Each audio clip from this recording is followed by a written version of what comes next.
Ayan, ito yung FCR 1000 na sobrang sobrang natambak ang putik.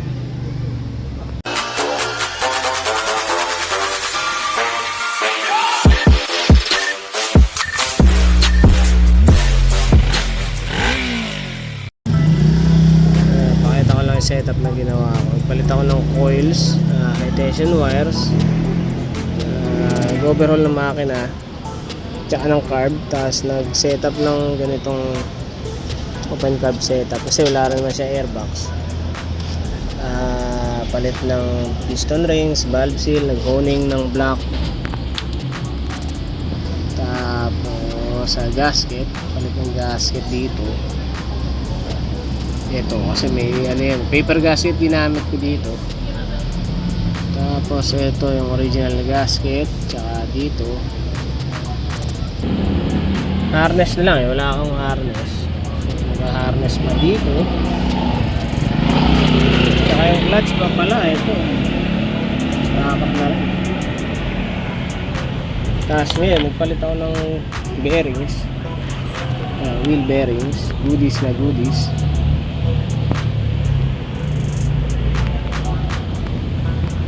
Chain, lalagyan ko na lang ng chain. Tapos yung battery siguro mamaya. Tapos makapaglagay ng harness. Tapos for sale na to mga boss. Mga boss. Ayun, sige, laban na to, butik. So ito, after mga ilang oras kong natupag, no, ito na yung harness na ginawa ko. Mabilisan lang na harness to kasi mabilis ang harness lang kasi dami ko rin ginagawa. Ito kailangan na kasi umalis din itong motor na to dito. Kailangan natin para kita, no? Okay, ito na lang lahat siya. Yan, pulser, oil tsaka neutral, tapos yung starter relay. Kaso to wala yung mga wala na akong mga terminal. Yung fuse papalitan pa. Ay hindi, pwede na pala tong fuse na to kasi ito nga pala yung ginawa ko dito, no? O ginagawa namin ganito na. Bali yung positive, so galing sa fuse na yun, positive kukuha, pipick upin ng susi, diretso sa susian, tapos yung susi babalik niya papunta ng relay. Ito na, so may relay na siya, no? Yung relay ngayon iti-trigger niya yung battery na positive papunta doon sa mga fuse. Sorry, nalaglag, wala pang lalagyan kasi wala ito talaga siya. Yan, ito na yung ginawa kong fuse box, no? So yan, tapos di-distribute niya ngayon yan sa mga load. Yung accessory line, diretso na yun dito tsaka doon sa likod. Yan, isang simpleng harness lang. Baka may mapaibig sa inyo mag wiring. Okay, yung setup, yung ground o backbone, no? Yung isa yun, diretso yun ng starter motor na ground. Best kasi na yun, yung ground, yung negative, diretso ng ground na itong starter, malapit sa starter motor.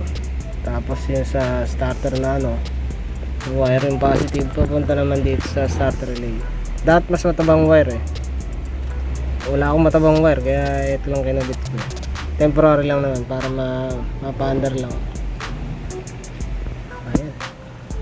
Ayan lang siya, simple lang naman mag harness mo. Yung coil, so yun, pag on mo bibigyan ng positive yung relay. Yung relay bibigyan yung fuse distribute. Isa sa mga fuse bibigyan yung coil. Tapos yung common na yun tatakbo ng kill switch, babato nyo naman sa CDI. Para ang pinapatay na ito CDI lang, hindi yung coil, kasi originally sa mga design pati coil pinapatay, so masyado mabigat yung binibitbit yung switch. Ito, ang bibit-bitin niya na lang yung CDI. Mamamatay pa rin naman kasi yung CDI naman pinapatay. Ayun. Gauge na lang, tsaka mga handle switches, tsaka yung sa likod. Ito tornilyo pa pala to. Tapos okay na to. Hanep. Pagod putik. Yan, medyo tapos na. Medyo. Ito natin yung setup dito. Nandiyan yung starter relay. Yun. Tapos ito yung backbone. Puro negative yan. Tapos nag-distribute siya ng lahat ng negative na kailangan ng negative. Ito yung socket. Dito ko na nilagay para maluwag pa rin. Fuse box, saka power relay, CDI nandito, saka dun yung socket na papuntang hanggang dito lang, papuntang tail light, saka brake light, saka signal light sa likod. Ito na pala ito. Meron siyang off, ito park, saka headlight. Medyo naglulus lang ito kasi pagka diniretso mo wala. Tapos yung passing sabay nung high beam, gagana lang yung high beam na switch pagka naka on. Yan. Pag naka park lang siya wala naka on siya. So, naka off, gagana pa rin siya sa passing.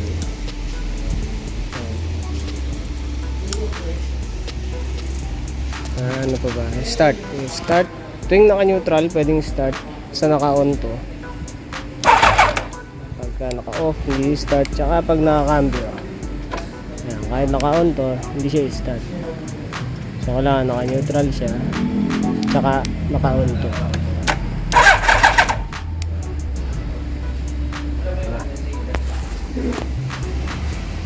Tapos ano pa ba? Yung speed, gumagana yung speed. Pakita ko lang yung gumagana yung speed. Ito natin.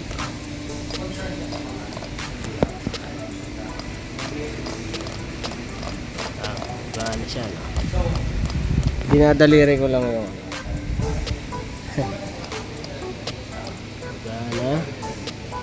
Yung RPM nakalink sa nakasama sa coil. Doon na lang siya kumuha kasi modified na yung CDI na ito. Yung temperature dito may ilaw siya sa harap ito. Pag tinanggal mo to at nilagay mo sa ground sa ground tama ko ang ground ito. Ngayon sa ground, ibig sabihin gumagana yung linya natin. Sensor, di ko alam. Ito stock niyan, hindi ko na binago. Naka fully automatic pa rin yung fan. Walang bypass switch. Yung temperature nito, hanapan ko pa ng papwestuhan doon sa tubo. Yung tubo sana nito kasi sobrang laki na ito hindi kakasya yung 22mm. Kaya pending muna natin yan. Total meron naman tong temperature gauge. Yung oil indicator hindi pa nakatap, pero dito lang naman yung sa ilalim. Ito nandito na yung kulay white na wire. Tapos yung turn, kailangan ko lang ng diode para hindi siya magsasabay. Tapos ito mga to gumagana na ito lahat.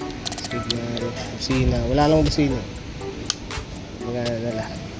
Alright, bilis na. Konti na lang.